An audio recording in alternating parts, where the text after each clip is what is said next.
दोस्तों, हम लोग इस साल का तीसरा एल क्लासिको भी हार चुके हैं। एंड आई नो दैट कि आप लोग एज अ मैड्रिड फैन बहुत फ्रस्ट्रेटेड हो। एंड कॉन्ग्रेचुलेशन टू बार्सिलोना कि भाई एक दूसरा ट्रॉफी सीजन का जीत चुका after achieving the super cup. फिर से कोपा दिल रे जीत चुके हैं। And treble is on for Barcelona. बात करेंगे इस मैच के ऊपर, बात करेंगे, थोड़ा रिव्यू करने की कोशिश करेंगे, पॉजिटिव नेगेटिव सारा कुछ के ऊपर बात करेंगे। एंड एक चीज़ मैं देख रहा हूँ, देखो बात करने से पहले मैं एक चीज़ अब बोल के शुरू करना चाहता हूँ कि एक चीज़ क्या है कि बहुत सारी जगह पे न्यूज़ बताओ या फिर बहुत सारे क्रिएटर बताओ, सारे लोग बात करें कि रियल मैड्रिड का ये सुपर टीम कैसे फेल हो गया, रियल मैड्रिड का क्या डाउनफॉल स्टार्ट होगा, वगैरह वगैरह टॉपिक पे बातचीत चल रहा है। ठीक है ना। देखो इस चीज़ के ऊपर मैड्रिड फैन बहुत ज़्यादा फ्रस्ट्रेट और भी हो रहे हैं कि भाई क्यों बात करें रियल मैड्रिड के डाउनफॉल के ऊपर, क्या हम लोगों का डाउनफॉल सच में आ गया है। देखो मेरे भाई, कुछ डाउनफॉल वगैरह नहीं है। रियल मैड्रिड का इस सीजन का जो प्रॉब्लम हो रहा है सिर्फ एक ही पॉइंट है, दैट इज इंजरी। इंजरी अगर नहीं होता मेरे भाई तो रियल मैड्रिड कुछ जीत पाता, गारंटी। ला लीगा बताओ या फिर यूसीएल बताओ, हम लोग कुछ ना कुछ उखाड़ पाते। बट इंजरी कुछ ज़्यादा ही हो गया। अगर एक टीम का अगर 3 ACL है, राइट, 3 ACL, उसके बाद इंजरी छोटा मोटा तो छोड़ ही दो, 1 महीना 1.5 महीना 2 महीना है तो छोड़ ही दो। 3 ACL लेके भैया एक टीम सर्वाइव कर रहा है, फाइनल में जा रहा है या फिर क्वार्टर फाइनल में आ रहा है या फिर सेकंड पोजीशन में अभी भी है, ला लीगा भी अभी भी हम लोग खींच रहे हैं, तो भाई you should proud of your team. मैं रियल मैड्रिड फैन से ये बोलना चाहता हूँ कि 21st सेंचुरी का जो यंग जनरेशन है, जो सबसे बेहतरीन कोच मानते पेप गार्डियोला को, तो लोग बोलते हैं he is the best in this business, 21st century का बेस्ट कोच, राइट। जो पुराने लोग हैं उनके बीच में थोड़ा पॉइंट ऑफ व्यू के ऊपर नीचे है ऑब्वियसली, लेकिन जो यंग जनरेशन है जिसके पास ये इंटरनेट का जनरेशन है, उन according to them Pep Guardiola best manager in the 21st century.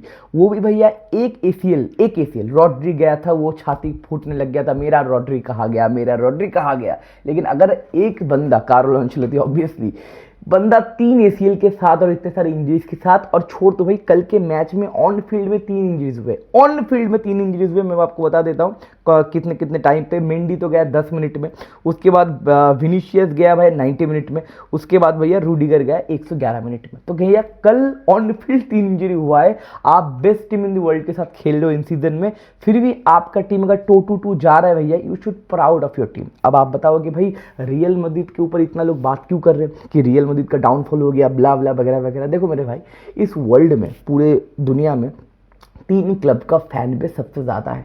Number 1 पे रियल मैड्रिड, उसके बाद मैनचेस्टर यूनाइटेड बार्सिलोना, या फिर बार्सिलोना मैनचेस्टर यूनाइटेड, सेकंड और थर्ड में कोई ना कोई एक है। तो मतलब मोटा मोटी करके ये जो 3 टीम है, real Madrid, Barcelona and Manchester United, ये तीनों का फैन बेस सबसे ज़्यादा है। और रिपोर्टर बताओ या फिर कंटेंट क्रिएटर बताओ, ये सारे लोगों का चीज़ क्या होता है, मेरे को व्यू चाहिए, मेरे को क्या चाहिए, लोग मेरे को देखे। और अगर आप ये तीनों क्लब के बारे में कुछ भी लिखोगे, आप लिख दोगे मैनचेस्टर, बार्सिलोना, रियल मैड्रिड, तो भी लोग आपको देखेंगे, तो भी आपको रीच ज़्यादा मिलेगा, लोग आपके बारे में बातचीत करेंगे। तो कहने कि ये 3 क्लब के बारे में लोग लिखना चाहते हैं, लोग बात करना चाहते हैं, लोग कुछ भी छोटा भी चीज़ हो उसको बड़ा बना के इशू करना चाहते हैं। क्यों? क्योंकि रीच मिलता है मेरे भाई। बाकी क्लब के ऊपर आप वीडियो बनाओगे तो रीच नहीं मिलेगा। PSG के ऊपर बात करोगे रीच नहीं मिलेगा। नो डिसरेस्पेक्ट, बट आर्सेनल के ऊपर बात करोगे रीच नहीं मिलेगा। क्यों? मैं PSG को या फिर आर्सेनल को डिसरेस्पेक्ट नहीं करना चाहता, उनका फैन बेस उतना तगड़ा है नहीं मेरे भाई। ये 3 क्लब का फैन बेस जिस तरीके का है, आप कुछ भी लिखोगे तो आपको थोड़ा बहुत रीच या फिर लोग बात करेंगे। आप हेट फैलाओगे तो भी रीच मिलेगा, आप अच्छा बात बोलोगे तो भी रीच मिलेगा। तो भाई ये 3 क्लब के बारे में लोग बात करना चाहते हैं। जो इन क्लब के बारे में जानता भी कुछ नहीं, वो भी कुछ ना कुछ कंटेंट डालते रहते, या फिर रिपोर्टर वो भी कुछ करना चाहते हैं। तो भाई रियल मैड्रिड इस सीजन को जीता नहीं, तो कहने के ज़्यादा नेगेटिव अगर बात बोलो तो लोग आ जाएंगे, या फिर बार्सिलोना को ज़्यादा चरा दूँ तो भी लोग आ जाएंगे, बार्सा फैंस आएंगे, मैड्रिड फैंस आएंगे। तो कहने के ये 3 क्लब के ऊपर ज़्यादा लोग बात करना चाहते हैं, इसलिए कहने की डाउनफॉल वगैरह के ऊपर बातचीत चल रहा है। ज़्यादा टेंशन नहीं लेना मेरे भाई, क्योंकि अगर इंजरी नहीं होता तो भैया इस सीजन हम लोग बहुत कुछ करते। तो चलिए मैच के ऊपर बात करते फाइनली। देखो कल का मैच से क्या आप लोग सेटिस्फाइड नहीं हुआ एज अ मैड्रिड फैन? मैं बोलना चाहता हूँ आपको सेटिस्फाई होना चाहिए। देखो पहला पॉइंट ये है कि मैड्रिड फैन ना बहुत लालची है। क्यों? क्योंकि पिछले 15 साल में आपने इतना ग्लोरी देख लिया है, अपना इतना UCL देख लिया है, ला लीगा आपने देख लिया है, पिछले 2-3 ट्रांजिशन सीजन में भी हम लोग ला लीगा जीते, UCL जीते। तो कहने के हर एक मैड्रिड फैन के ध्यान में यह आ चुका है कि हमें सब कुछ जीतना है। आपको सब कुछ जीतना है ठीक है, लेकिन एक टीम सब कुछ जीत नहीं पाएगा। क्योंकि पता है, क्योंकि आपने पूरा हिस्ट्री शायद आप नहीं जानते कि भाई रियल मैड्रिड का एक ऐसा भी टाइम था कि हम लोग यूसीएल के नॉकआउट्स मैच जीतते नहीं थे, not a single knockout match हम लोग 6 या 7 साल से जीते नहीं थे। रोनाल्डो जब तक नहीं आया था रियल मैड्रिड में, हम बैक टू बैक 6 या 7 साल से यूसीएल का एक भी नॉकआउट मैच नहीं जीते थे। रियल मैड्रिड 25 साल से या फिर 24 साल से एक भी यूसीएल भी जीता नहीं था। एग्जैक्टली मेरे को नंबर पता नहीं, आप इंटरनेट पे सर्च कर लेना, 20 साल से ऊपर था। 20 साल के ऊपर रियल मैड्रिड जो यूसीएल का सबसे बड़ा किंग, अब जो भी बताओ 15 यूसीएल, तो वो भी 20 से ऊपर साल यूसीएल जीता नहीं था। तो कहने की एक क्लब को स्ट्रगल करना पड़ता है, थैंक गॉड भैया उस टाइप का स्ट्रगल आपको नहीं देखेगा भैया। हमारा टीम सुपर टीम है, अगर इस टीम से इंजरी निकाल दो तो भी हम लोग ला ले गए फिर यूसीएल में गारंटी कुछ ना कुछ जीत जाते। लेकिन 3 बार एसीएल, 3 लोगों का एसीएल, कारबाहाल इधर मिले तो उसके बाद अलाबा, बैकलाइन पूरा खोखला हो गया, मिडफील्ड में सबायोस 2 से 2.5 महीना बाहर था, कामाविंग का सीजन खत्म हो चुका है, क्लब वर्ल्ड कोई बंदा नहीं खेलेगा, विनीशियस थोड़ा इन एंड आउट कर रहा था, उसके बाद विनीशियस का कल इंजरी लग गया, मेंडी भी आउट था। तो भाई कैसे कैसे भाई एक प्लेयर या फिर 1-2 प्लेयर आउट हो जाता है, लोग रोने लग जाते हैं। आप अगर 6-7 इंजरी विदाउट साइनिंग, एक भी साइनिंग नहीं दिया गया उसके बाद भी, इंजरी के बाद भी, तो भैया लोग जो कार्लो अंचेलोत्ती को सिर पे चढ़ रहे कि अंचेलोत्ती ने ये क्या वो क्या, आई नो दैट कार्लो अंचेलोत्ती का भी कुछ गड़बड़ है। पहले कहीं ना कहीं राहुल एसेंसियो को उसने मौका नहीं दिया था, चुआमेनी को सेंटर बैक खिला रहा था, वो ठीक है फाइन, लेकिन पिछले 3 महीने में मैं अंचेलोत्ती का मेरे भाई एक भी नेगेटिव पॉइंट मेरे पास नहीं है। हम लोगों ने वीडियो में क्या बात किया था, इस मैच में क्या करना चाहिए, 4 फुट डायमंड में जाना चाहिए, कार्लो अंचेलोत्ती को अपफ्रंट में 3 बंदा नहीं खिलाना चाहिए। बंदे ने वही किया। मैंने बोला कि भाई ऊपर आपको रॉड्रिगो को सैक्रिफाइस करना पड़ेगा, बंदे ने रॉड्रिगो को खिलाया क्योंकि एम्बापे नहीं था, उसके बाद एम्बापे जब आया रॉड्रिगो सैक्रिफाइस हुआ, बंदे ने वही किया। हम लोगों को डिफेंड करना चाहिए जान लगा के, बंदे ने वही किया। सबाइस को खिलाना चाहिए वगैरह वगैरह हम लोगों ने बात किया था। आर्दा गुलर वो टेम्पो कंट्रोल वाला रोल कर सकता है, तो आर्दा गुलर को भी आपको देखने को मिलेगा। आर्दा गुलर कल खेला और क्या करेगा मेरे बाप। उसके बाद अगर आपके ऑनफील्ड 3 बंदे इंजर्ड हो जाते, भाई कल मेंडी था, मेंडी खेला, कल मेंडी फिट हो गया, तो हमने सोचा क्या यमाल को न्यूट्रलाइज किया जा सकता है। अबे मेंडी जब आउट हो गया तो फ्रान गार्सिया के सामने यमाल, आप एक बार सोच के देखो फ्रान गार्सिया के क्या औकात है यामाल को न्यूट्रलाइज करने का, लेकिन फिर भी यामाल ने उतना कुछ कल नहीं कर पाया। फ्रान गार्सिया ने अपने औकात से ज्यादा खेला, और क्या करेगा। आई नो दैट आप फ्रस्ट्रेट हो, आई नो दैट कि आप जीतना चाहते हो, लेकिन थोड़ा लॉजिकल तो हो जाओ मेरे भाई, क्योंकि यहाँ पे रोबोट नहीं खेलते, यहाँ पे इंसान ही खेलता, आपके हमारे जैसा इंसान ही खेलता है, और कहने की लिमिटेशन इस टीम में है। अगर इस मैच के ऊपर बात करें, देखो हम लोगों ने मोमेंट्स तैयार किया, पहला 15 to 20 मिनट्स हम लोग बहुत अनस्टेबल दिख रहे थे, कहने की देखो कॉन्फिडेंस लेवल बहुत ज़्यादा अपफ्रंट में है बार्सिलोना का, क्योंकि मोमेंटम है, ठीक है ना। हर एक सीजन में एक टीम का मोमेंटम कहीं ना कहीं होता है, एंड बार्सिलोना का मोमेंटम अलग लेवल का है, कॉन्फिडेंस अलग लेवल का है। तो हम लोग बहुत ज़्यादा अंडर कॉन्फिडेंट, थोड़ा सा शेकी शुरुआत किए थे, पहला 15 से 20 मिनट हम लोग बॉल रख ही नहीं पा रहे थे, एंड बार्सिलोना आराम से भैया बॉल रोल भी कर रहा था। और पहले हाफ का अगर मैं आपके स्टैट बताऊं तो भाई 37% बॉल पोजीशन हमारे पास था, उनके पास 63% पोजीशन था, अटर लेवल पर डोमिनेट कर रहे थे वो लोग, और 0.63 का XG, और हमारे पास भैया 0.06 का XG, मतलब हम लोग मैच में था ही नहीं। एंड कहने की एक मोमेंट यहाँ पे तैयार होता है, राइट हैंड साइड पे यमाल थोड़ा 2-3 बंदे को खींचते और जोन 14 खाली हो जाता है। देखो सबसे इंपॉर्टेंट चीज़ है जो फुटबॉल ने देख रहे हो, जोन 14 जो आपके एक आपके पूरे फुटबॉल फील्ड में जो 18 आपके जोन्स होते हैं, उसमें से जोन 14 जो बॉक्स के पूरा सामने जो एक जोन होता है उसका नाम है जोन 14, वो खाली रखना नहीं चाहिए क्योंकि वहाँ से ज़्यादा शॉट तैयार होते। तो यहाँ पे जोन 14 को पूरा खाली रख दिया, एंड पेड्री वहाँ पे आया, सबसे जो इन्फॉर्म बंदा है। यहाँ से गोल कभी कभी होता नहीं, क्योंकि जो बंदा वो शॉट लेता है वो अगर अंडर कॉन्फिडेंट है तो भाई बच जाते हैं हम लोग, लेकिन भाई सबसे जो खतरनाक बंदा है, जो सबसे फॉर्म में, उस बंदे के पैर पे गया और पेड्री ने क्या कमाल का शॉट मारा और बढ़िया तरीके से 1-0 अप हो गया।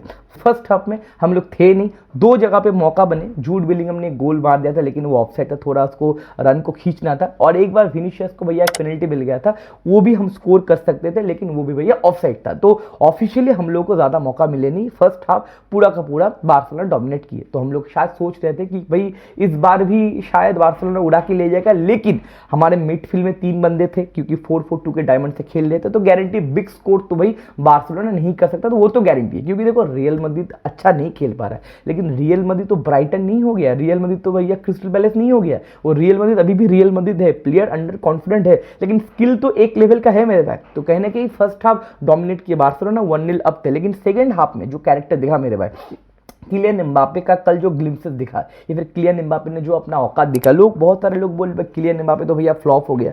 आप एक बार सोच के देखो भाई, एक बार मैं आपको दिखाता हूँ किलियन एम्बापे कहाँ पे है। मैं किलियन एम्बापे भाई, किलियन एम्बापे ने इस सीजन में 50 मैच में 33 गोल और 5 असिस्ट दिया है। इसको फ्लॉप बोलोगे? देखो राइवल फैंस कुछ भी बोल सकते हैं क्योंकि आपके राइवल फैंस आपके प्लेयर को डाउनग्रेड करना चाहते हैं क्योंकि ऑब्वियसली आपके राइवल फैंस है।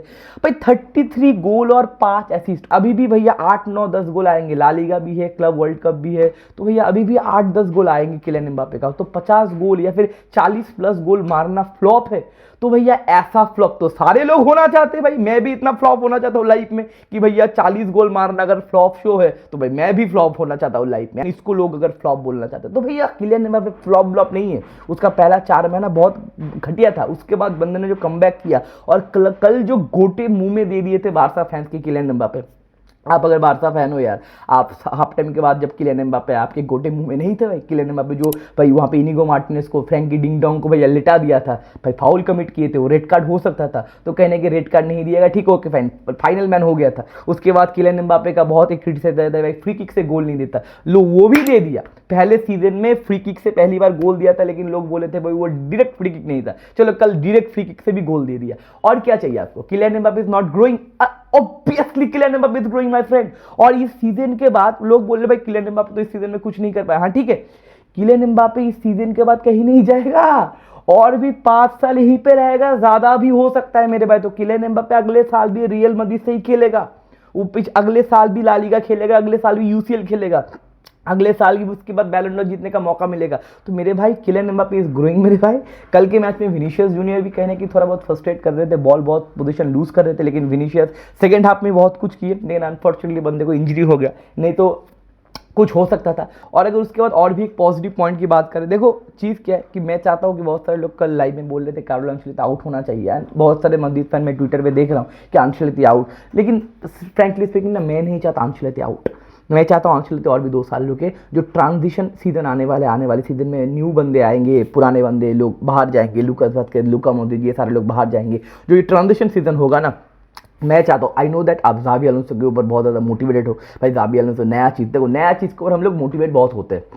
एक नया मोबाइल फ़ोन जब खरीदते हैं ना तो हम लोग बहुत उसको यूज़ करते हैं, अरे बाप रे बाप, लेकिन 7-8 दिन बाद ना हमें बोर लगना स्टार्ट हो जाता है। तो जावी अलोंसो के लिए आप जितने सारे मोटिवेट हो ना, आप जावी अलोंसो आएगा 15-20 दिन, 1 महीना 2 महीना बाद आप बोलोगे हाँ वो तो फीलिंग तो गायब हो गया। तो नया चीज़ के ऊपर लोग मोटिवेट गारंटी होते हैं, लेकिन हमको थोड़ा दिमाग से सोचना पड़ेगा कि जावी अलोंसो बायर लेवरकुसेन से डायरेक्ट रियल मैड्रिड, इतना प्रेशर, ट्रांजिशन होगा या फिर कौन सा आपका प्लेइंग 11 खिलाएगा, स्ट्रक्चर कैसा होगा, बैक 3 होगा कि बैक 4 होगा, भाई कितने सारे लोग निकल जाएंगे, कितने सारे लोग बाहर आए, पता नहीं भाई। तो मैं नहीं चाहता कि रियल मैड्रिड ट्रांजिशन सीजन में हो, क्योंकि रियल मैड्रिड फैंस हर टाइम डिमांड करेंगे ट्रॉफी, आई नो दैट। और ट्रांजिशन सीजन में अगर कोई बंदा ट्रॉफी नहीं दिला पाएगा तो भी आप उसको लात मारने के लिए 2 बार नहीं सोचोगे। तो मैं चाहता हूँ ट्रांजिशन अंचेलोत्ती के अंडर में हो, टीम सेटल हो, उसके बाद जावी अलोंसो आए। जावी अलोंसो को भी और भी कम से कम 1 से 2 साल मेरे को देखना है, क्योंकि बायर लेवरकुसेन और रियल मैड्रिड बहुत डिफरेंस है मेरे भाई, ठीक है ना। तो देखते क्या होता है। उसके बाद ब्राजील भी थोड़ा पुश कर रहा है अंचेलोत्ती को। देखो कल का मैच का मेरा प्रेडिक्शन था 2-1। मैं बोल रहा था कि डायमंड में खेलना चाहिए, डायमंड में खिलाया। मैं बोल रहा था कि अपफ्रंट में 3 बंदा नहीं होना चाहिए। जूड बेलिंगम कल बहुत बेहतरीन गेम था, क्योंकि जूड बेलिंगम मैं चाहता था सेंटर फॉरवर्ड के नज़दीक रहे, बॉक्स के नज़दीक रहे। जूड बेलिंगम ने मास्टर क्लास दिखाया, कम से कम 3 से 4 बंदा चांसेस क्रिएट किया। अगर जूड बेलिंगम का मैं आपको स्टैट बताऊँ, आपके सामने आ जाएगा। जूडी बॉय कहाँ है? जूडी बॉय ने कल मोटा मोटी करके 3 चांसेस क्रिएट किए, 1 बिग चांस बंदे ने क्रिएट किया। फिजिकलिटी, मेहनत, सब कुछ दिख रहा था। तो कहने के मैं बोल रहा था कि जूड बेलिंगम को पीछे मत खिलाओ मेरे भाई, सामने खिलाओ। विनीशियस भी हाफ टाइम के बाद बहुत बढ़िया थे। एम्बापे भाई मास्टर क्लास था। लेकिन सबसे इंपॉर्टेंट चीज़ है जो हम लोग बात कर रहे हैं कल के मैच का, जो सबसे पॉजिटिव पॉइंट है, दैट इज आर्दा गुलर मेरे भाई। जो हम लोग वो टेम्पो कंट्रोलर ढूंढ रहे हैं, उसके लिए आपको बाहर जाने की कोई ज़रूरत नहीं है। आपके टीम में एक सोना है, बंदा 21 साल का आर्दा गुलर है मेरे भाई। जो गेटाफे के मैच के बाद मैंने बोला था कि भाई टोनी क्रूस का रोल, वो काम, टोनी क्रूस अलग लेवल का है, लेकिन वो काम, प्रोसेस हो सकता है, क्योंकि हाफ टाइम के बाद हम लोग Barcelona best team in the world इस सीजन का हम लोग कंट्रोल कर रहे थे, डोमिनेट भी कर रहे थे। वाई? जब आर्दा गुलर और लूका मॉड्रिच आया। आर्दा गुलर कर रहा था वो टेम्पो कंट्रोल का काम और लूका मॉड्रिच भी थोड़ा खींच रहे थे, पासिंग एक्यूरेसी बंदा ठीक ठाक कर रहा था और मिडफील्ड हम लोग डोमिनेट कर रहे थे और पेड्री भी थोड़ा न्यूट्रलाइज दिख रहा था मेरे भाई। बार्सिलोना को हम लोग डोमिनेट कर रहे थे, लेकिन हम लोग ज्यादा गोल नहीं मार पाए। एक गोल और अगर मार देता ना तो कहीं ना कहीं 3-1 अगर हो जाता तो हम लोग गारंटी डिफेंड कर लेते, क्योंकि जब 2-1 हुआ था ना, मैंने एक चीज बोला था कि भैया आने वाले 15 मिनट, क्योंकि हम लोग ने दूसरा गोल मारा था 77 मिनट में, तो कहीं ना कहीं उसके बाद 15 मिनट था, क्योंकि 15 मिनट हम लोग डिफेंड नहीं कर पाएंगे। आई गारंटीड, मैंने लाइव में बोला था, क्योंकि भाई डिफेंड में तो प्रॉब्लम है ना, क्योंकि मेन डिफेंडर हमारे पास नहीं है।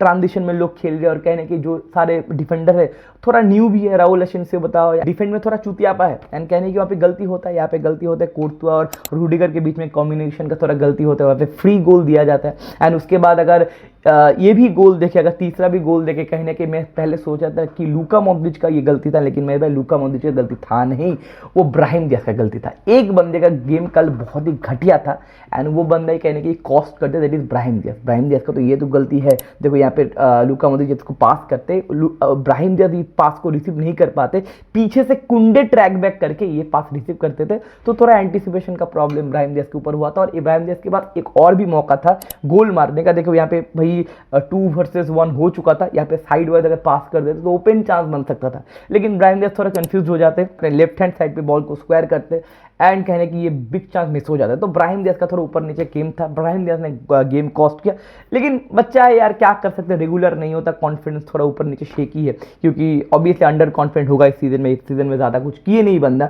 ऑल दो सिटी के मैच में फाइनल दूसरा गोल मारा था सिटी के मैच में ब्राहिम दियाज ने, सिटी एटिहाड में, लेकिन ठीक है कोई बात नहीं। तो ये है टोटल मामला कि 3-2 से हम लोग फाइनली मैच हार जाते। कुंडे का एक बहुत बढ़िया शॉट आता है लास्ट में एंड थोड़ा सा अनफॉर्चुनेट, थोड़ा सा इंजरी का प्रॉब्लम एंड थोड़ा सा बैड लक बोल सकते हो। एंड बैड लक से भी ज़्यादा मिस्टेक्स हम लोगों ने किया, क्योंकि 2-1 जो मेरा प्रेडिक्शन था वो 2-1 प्रेडिक्शन सही जा रहा था एंड हम लोग जीत रहे थे, लेकिन बाकी के जो 2 गोल हुए, लास्ट के जो 2 गोल हुए, वो मिस्टेक की वजह से हम लोगों ने बॉल दे दिया, हम लोगों ने थोड़ा कंट्रोल नहीं कर पाए। एंड ये होता है, कहने कि आपका सीजन है नहीं, क्योंकि कभी कभी आपके लाइफ में ऐसा टाइम आएगा कि आप जो भी करोगे गलत हो जाएगा, आप जो भी करोगे आप अच्छे दिमाग से भी करते हो तो भैया वो कंफ्यूजन पे गलती क्रिएट हो जाता है। तो ऐसा एक सीजन है रियल मैड्रिड के लिए कि हम लोग जो भी कर रहे हैं गलतियां हो रहा है, तो आपको भी ये देखना पड़ेगा। एंड कहने की पापा के ऊपर भी एक प्रेशर है कि इतने सारे इंजरीज के बाद पापा ने कोई ट्रांसफर क्यों नहीं किया। आपके पास अगर पैसा नहीं, कल मैं लाइव में भी ये भी बोल रहा था कि आपके पास अगर पैसा नहीं तो लोन ट्रांसफर करते, एक सेंटर बैक एक राइट बैक लेके आते हैं, लेकिन लोन ट्रांसफर भी